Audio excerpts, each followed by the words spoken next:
though it looks like I'm in a crusade to tear down the Sims franchise for the amount of complaints I have about it, it's not the case, since those are some of my favorite games of all time. That being said, this is another video about how The Sims 4 is probably going to kick the bucket.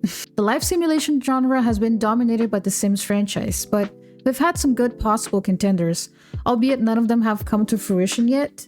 We have Project Paralives, the fan favorite Life by You that sadly got cancelled, and INZOI, a game so ambitious it's practically giving The Sims 4 the side eye from across the room. And honestly, if they actually deliver everything they promise, Sims 4 should feel threatened. INZOI is being developed by Krafton, the company that made PUBG, and they are promising to deliver the immersive new generation life simulation game that everyone's been begging for, while EA just keeps giving us clutter kits. Hi, I'm Moth. I play games here on YouTube, and today we're gonna deep dive into everything we know about INZOI so far, the good, the bad, and the hot takes in between. So let's get into it. Originally slated for a 2024 release, INZOI is now launching in early access on March 28, 2025. The developers of Krafton say this delay was to ensure a game that truly captures the essence of live simulation, which, if you've been following the channel, that gets a little gold star as far as I'm concerned. To be honest, I think that in every year in the Game Awards, we should have like a bare minimum award for companies that actually deliver a playable game at launch. I know that's kind of like I said, the bare minimum, but it's not been happening lately. Yes, hello, welcome to my channel. I talk about that very often because I think that's the main issue, one of the main issues right now in the gaming industry. So yeah, I know there's not a thing yet, but I'm pitching it right now. You can call them the Moth Awards, and it's supposed to like actually praise companies that do their work right. I don't know. AAA companies nowadays have been very sloppy, and I'm tired of it. What was I saying? Oh yeah, so they delayed the release so they could work on the game a little bit more, which is great. But that's a little worrying because Life by You, which was the fan favorite so far, also got delayed like 3 times and then got canceled. So let's hope that INZOI doesn't follow the same path and they actually release the early access or something so people can actually play it and give feedback and we get a good game. Now, INZOI offers character creation, build and decorating mode, and a live playing mode so you can interact with the world and the other characters in it. So far, very familiar, right? But let's get into what's different and what stands out in the game for us and the new features that they're bringing in. The concept in INZOI is that you're a new employee at a place called AR Company, where you're managing and controlling the lives of digital people called Zois.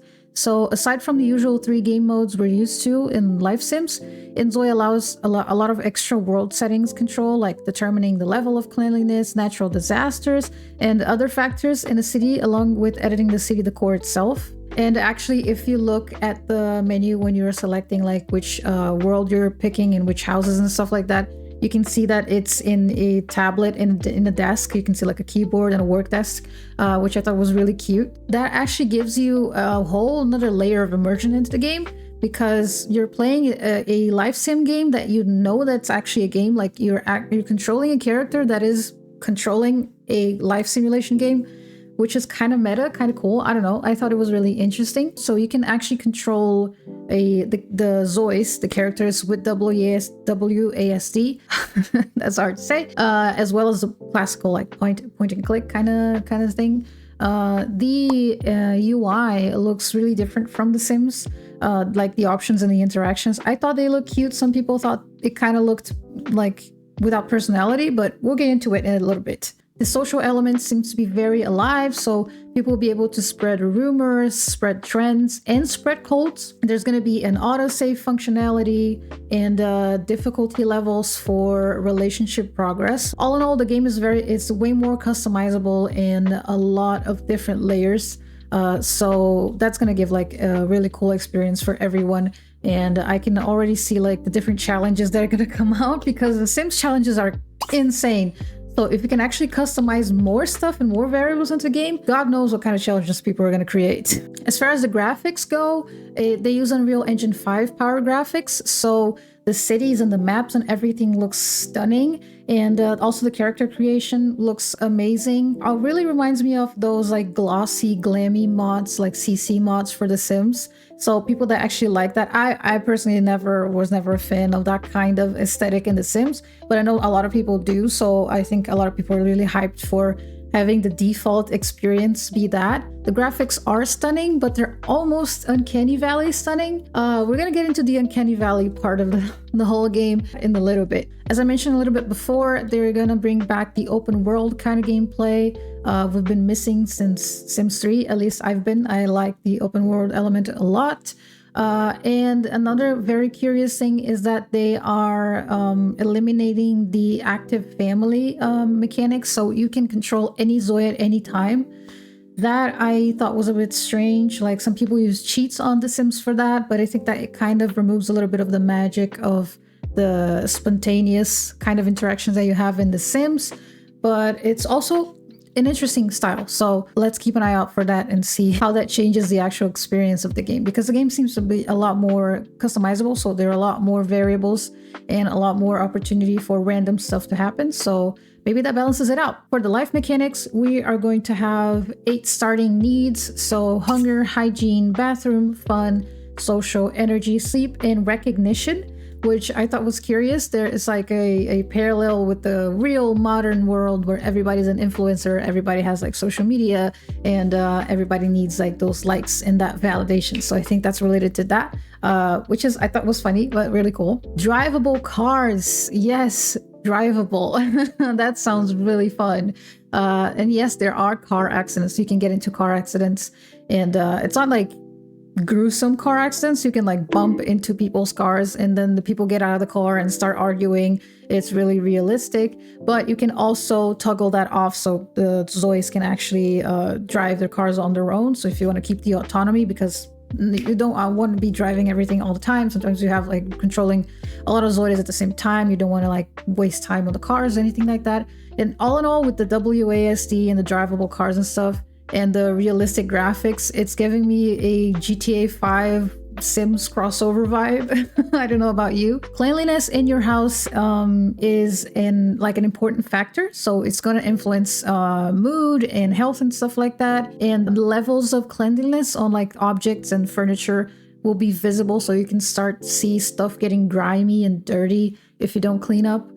There's going to be like vacuums and brooms and stuff like that, so your Zois can clean up the house. Interactive jobs right from the start, university right from the start, and a bunch of other stuff that were not in the Sims 4 base game, and I don't think are even right now, where you have to like spend $1 bajillion just to get like pools into the game. So they're already right off from the start, right from the early access, doing more than EA did with the Sims 4. But yeah, I digress. There's going to be a karma system. Your gameplay in general is going to have like a moral compass. So a good versus bad dynamic is going to affect every single Zoi in the neighborhood, in the world. And that has a lot of potential for a lot of chaos. And really cool, like your actions affect the entire world overall and give like a tone to stuff. Zois can also have dreams during the night that impact their moods and their actions throughout the day, which I thought was really cool. You can go to a fortune teller and interpret your dreams and see what they mean. So I think they might be related to stuff like different levels of stuff in the game that we're not fully aware about all the time. So the dreams kind of like give us hints about stuff maybe. So I don't know, I thought it was really cool. From the city customization side, there are settings of cleanliness levels, and you can edit city decor, and you can actually customize the public spaces to a high level of detail. When you look at the trailers, it looks really cool, and the cities actually feel alive and like different from each other, like different from The Sims 4, where most buildings like look the same on every single world, and buildings are like rabbit holes, and you know, there's not much to do. As far as mods go, they're going to have a built-in mod support and a user custom content gallery called Canvas. This feels like a love letter to the modding community, which has carried MT games like The Sims 4 on their back for years. And also they're going to be bringing back the create a style feature that we missed so much in The Sims 3. So you can customize and change the color of furniture, clothing, and decorations and wall art and carpets and everything, which is amazing. And they're going to be elevating that with an AI prompt feature, which you can like use AI to create like different patterns and unique arts and stuff in like paintings for your walls and using different textures and patterns on your clothing and your furniture. So yeah, it's like a creative style on steroids, basically. Something that I also saw on some of the beta gameplays that I watched, they are gonna have it's like cutscene cinematics for some stuff that happens in the Zois lives. So that remind me a lot of Sims 2. So like marriages, having a baby, important like relationship milestones. They have cutscenes for it, which is adorable. And I felt very nostalgic watching it. Oh, and also talking about the creative style tool, they're bringing a really cool new feature, which is they call it 3D printer, which is basically you can take a picture of something in real life and upload it to the game, and they make a 3D model of that thing and add it into the game. So you can actually take pictures of stuff in your house and decorations and stuff, and they immediately become objects in the game. No mods needed for that, which I thought was crazy. That creates like a world of possibilities, and that elevates every single build. Like people are gonna go crazy with it and make like really cool stuff and also really weird stuff. I'm scared of what people can do with that. Take a picture and add it in the game feature. I don't want to think about that much about the possibilities. And talking about AI in the sense of behavior, all of the NPCs, it's weird calling them NPCs because every single Zoe will be playable in the game because they're not going to be like active families. But anyway, they're going to be using NVIDIA's co-playable character technology. So their AI is going to be really advanced and very autonomous. So they'll be like adjusting their behavior every day with different schedules and different events around the town and different personalities and different interactions. So that's going to be really cool to see. The city is going to be way more organic. And from like the beta gameplays that I watched, the cities are like really, really packed. They're really populated. So there's going to be a lot happening all the time, and the city is going to be like changing and morphing at every moment. So that's going to be really interesting to see. Also talking about cities, INZOI is going to launch with 3 default cities. So Doan, which is going to be Korean inspired, Bliss Bay, which is going to be US inspired, and Kahaya, which is going to be Indonesian inspired. I'm sorry if I said any of those names wrong. Each location has like a different vibe, so it's going to be really cool. And they all look so pretty if you see the images. Also, the game from the start is going to have a build limit of 30 floors. Insane. The game already seems like a hurdle to render on like any kind of affordable real life PC so far. So maybe there's going to be someone out there with like a quantum computer that's going to be able to render like a skyscraper on INZOI, but I think that's going to be very hard. All right, so I talked a lot about the glitter and the cool stuff and the shimmery new features and the stuff that they're bringing back from stuff that we missed. But now let's talk a little bit about the stuff that's concerning me, the feedback from a lot of people, and the potential fumbles and pitfalls that the game might fall into. Starting with the fact that everything that I said so far requires a level of complexity that might be spread too thin throughout a base game. So we can have a lot of bugs, a lot of missing features, unpolished mechanics, and we've all seen how that can tank a game's reputation. I'm looking at you, Cyberpunk 2077. And something that I've been really wanting to touch on, which is one of my first impressions about the game, aside from all the interesting like immersive and new technologies and stuff like that, was the fact that the graphics are technically stunning, but a lot of people seem to agree with me with the fact that they lacked some kind of charm. They feel very like they're really realistic. Don't get me wrong, they're really good. Like, I'm not saying the graphics are bad or they're bad quality or they look weird or anything. They border on soulless. The whole world feels like, if you look at some of the videos, they kind of look like you're like doing like an interior decorator like simulator thing, like one of those programs used to like do architecture stuff. Everything feels too polished, like to a level where it kind of loses the soul. I might be too harsh on this, maybe, but there's a lot of people that agree with me, especially on the characters like the Zois. I think that it lacks the quirkiness in the art style of The Sims, because it basically makes it so the game doesn't look like it has an art style. It's just like really realistic to a point where it just looks like a demo, like you're looking at a default asset for Unreal 5, if that makes sense. It just like, it might look really cool and fresh right now and like really futuristic and technologic, but maybe it's gonna lack like the coziness and the quirkiness and like struggle to keep people playing in long term because of that lack of like sauce. You know, everything looks like too polished, too perfect. I know, like if you make like a game that's like too cartoony, people complain. If you make a game that's surreal, people complain. You can never win. But the thing is, life sims thrive on personality, and adding like different traits and quirkiness to each of your characters and feeling like that is an expression of yourself. And INZOI, it might struggle to keep people engaged in long term because of the graphics being too realistic. They might get boring after a while. It might aim to be as real as possible to keep people immersed, but I think it's so real and so polished that it breaks the immersion for people actually to play.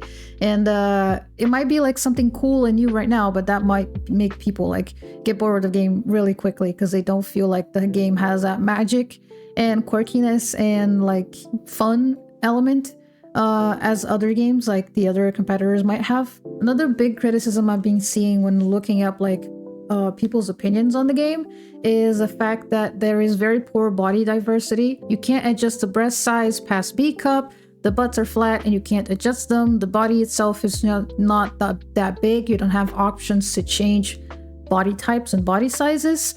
There's also been criticism about the lack of ethnic hair options. I believe there's like only 4 out of like 30 or 40 or something. And I think that is an issue, don't get me wrong. That is fundamental for a game to have representation and diversity. I don't think that a good game can be a good game if it doesn't have that. But listen, hear me out, okay? The game is all in early access. I mean, the game is not even in early access right now. The game, people are complaining about that because they've been seeing closed beta gameplays of the game. And hopefully in March, when the game releases in early access, people are going to be able to play it. And it might not be in the game yet, the kind of diversity and customization that people want. But I'm not going to hold that against the game right now because, like I said, the game is in early access. So right now they have to worry about working on the building blocks and the main, how do you say that? The main structure of the game. That's what I mean. Like the hard parts, the tough parts of the game, so that they have a good base to build upon, and then to add those actual like customization and stuff like that, the pretty parts, you know? So launching in early access, the game's not gonna have that many features, and probably not gonna have body diversity out of the gate. I'm not, like I said, holding that against the game right now, but we're gonna have updates in the future during early access, and I'm not sure when it's actually gonna launch the full game. But don't worry, if the lack of representation and this kind of issues persist, you're probably gonna see a video of me talking shit on the game and criticizing the game in the future. But I don't think that's as big of an issue right now. I think that are a lot of other main game-breaking stuff that they have to do first, so that can actually add this good stuff afterwards. So we're gonna keep an eye on that. I'm not saying that this is not a concern. This is a concern, not the biggest one right now. That's what I'm trying to say. Also, on what I talked about earlier with the amount of features and complexity and stuff like that that might sabotage them in the beginning, some people are complaining that there is a level of complexity in INZOI that might push some casual players away from the game. Some people that want like a relaxing, straightforward life sim experience might not be in the mood to micromanage a bajillion Zois and a lot of needs and a lot of social stuff and need and cleanliness of the city and control of the social spaces, and you know, so we need to see more balance in that area to see if you can actually change, like in the Sims, when you can like alter the level of autonomy of the Sims, of the active Sims, of the inactive Sims, the aging, the stuff like that. So hopefully they can add that in the game so we can actually toggle or, you know, tone up or tone down the amount of responsibility that we have in the game. So I don't know. It seems like it could be a learning curve for a lot of people, or just not as relaxing as people expect from a life sim game. So yeah, that is one of the concerns I actually think about, because when I looked at the game, I was like, that sounds really cool. Everything looks really amazing, but it also looks very complicated, and I'm probably not gonna buy this game for that. Sometimes when it feels like a game has too many features, that might look exciting, but in practice, like when you're gonna play it, you only use like 10% of the features, and then you get a little confused. You feel guilty for not playing the whole game as it's supposed to be.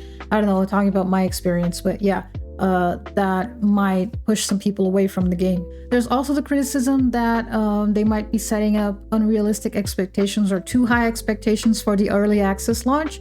The trailers and the teasers look amazing, and they're hyping up the game so hard that launching in early access could backfire if players feel the game is incomplete or the updates are too slow. If they promise a lot on the concept phase and then the early access is very dull, very basic. But in my opinion, releasing a game in early access might be the best strategy for a company to work with industry pressures while managing players' expectations and also collecting valuable feedback that might make the full release astronomically better than if they just delayed it indefinitely or released it broken and killed their player base on day one and fixed it, but nobody cared afterwards. You know what I'm talking about, right? And yeah, that's been worrying me because they are hyping up the game extremely. Like, the hype is sky high, and I think a lot of people will be frustrated in the early access release because it is early access and the game's going to be maybe missing some of the promised features, maybe having them really basic. I'll see a lot of people complain looking at the closed beta gameplays about the animations and the interaction with the objects that are kind of too basic or too short or something like that. The game is still in development, so that's gonna happen. That is the risk that you take when you announce a game too early, you know? But I guess it's better than not announcing it at all and then releasing a broken game. But anyway, there's a lot of discussion to be having about that. This might be an unpopular opinion, but the built-in mod support, even though it's fantastic, it might be kind of a red flag. Let me explain. If the game relies too much on mods and the modding community to remain engaging, that might mean that the game will struggle in the future. That's a lesson that The Sims 4 learned the hard way, I guess. But let's hope that they take it more to the side of being open and welcoming to the modding community. Means that the company keep an eye on what mods are most popular and what people want or not want in the game, and then add those mods as features in like future updates. So hopefully that might be it. But if they lean into the mods too much to keep the game fun and cool, I think that might be bad for the game, because the game isn't even out yet. So we don't know when they're getting like an expansion, a DLC, what's going to be added extra into the game. I know, crazy. 2025, the game's not even out yet, and we're already like speculating or complaining that we're not having like DLCs and extra content added into the game. I know that's crazy, but hopefully they don't lean into the modding community too much. They just welcome it and listen to players. I think that's the best outcome of the situation. A lot of companies have done that, like hire popular modders. CDPR hired some high-profile modders to fix Cyberpunk in the 2.0 version. There's also, I think, Fallout New Vegas. Valve hired modders from Fallout 3 to work on Fallout New Vegas because people really like their mods. And I think that when Skyrim was being developed, they hired a lot of Oblivion modders because they just did cool stuff to the game, so they wanted them in the team to develop the new one. So yeah, hopefully that's more the line of where they're trying to go with the open mod support. And also, this is not like necessarily a negative point, it's just like my feedback on, they have announced that multiplayer could be considered for the future, which I think is really bold of them to actually claim that. The game is not even in early access right now, and they're like announcing that multiplayer might be a thing in some kind of future. I think that's just going to be trouble for them because people are going to expect it, people are going to want it, and people are going to like ask for it all the time. Multiplayer is a very, very, very complex kind of feature to announce and not have it in development already. So in my opinion, it's really risky for them to say something like that right now. They could have been a little more vague about it, I guess. They don't have to say, no, it's never going to happen, but they could have been a little bit more vague. But in the way they said it, a lot of people are going to think that it's confirmed and that it's coming. And that means they are already going to release a game with something that people are going to feel like it's lacking, you know? Or the people are going to be like, oh, I'll wait to buy the game when the multiplayer is out. I don't know. It's not good. It's not good for them. I don't think it was very smart of them to say that. It's going to hype a lot of people and disappoint a lot of people that don't understand that that kind of thing takes a lot of time. I think the main take that we get from all of these like features and announcements, and it's undeniable ambition. I think ambition is the main word here. They're putting a lot on their plate that hopefully they can handle. But we also have to keep in mind that we're judging all of this based on the experience that we've had with previous live sims, which honestly, The Sims 4 is being just slapping band-aids on a 10-year-old, 15-year-old engine. So INZOI is going to bring a whole like new generation live sim engine that we haven't seen before. So we have no idea what they're capable of, especially using AI. It's going to be crazy, like with the NPCs and the interactions. So it will add like a whole lot of complexity into the game. Let's hope that it's not too heavy on our setups, which it probably will be. It's probably going to have a lot of flaws. It's probably going to have a lot of bugs because early access is that. So hopefully people are not too angry about it and more like the comprehension is there. And we have to give them a chance because early access is all about trust.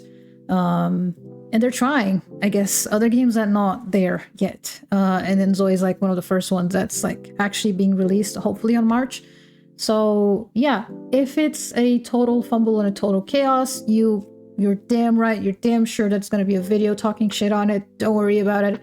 But even if it isn't, I'm probably going to make like an update video in a couple of months to see how the game's going. If it's better or if it's worse than they promised, you'll hear about it. Don't worry. But yeah, I'm really excited to see how this plays out like overall, mainly because of like how the technology and like the evolution of this kind of engine works. I'm probably not going to buy it like right on the early access release. I'm not even sure my PC can handle it, to be honest. But I'm going to keep an eye on it just because everything's so new, so fresh, and so interesting and so cool that yeah, I'm really curious to see every single update and every single new feature. So be sure to tag along if you are also, because I'm going to be talking about it. I also might make a video about the other competitors, if they're actually going to be released, what happened to the one that got canceled, what happened to Sims 4. There's also a whole drama about not being a Sims 5 and Project Renee, which should be Sims 5 and now might be something completely different. So yeah, there's a lot of drama on that, so expect a video talking about that. I just have to make other videos talking about other games because this is not a completely The Sims channel. So maybe INZOI is going to be the Sims killer. That's the main take of this video.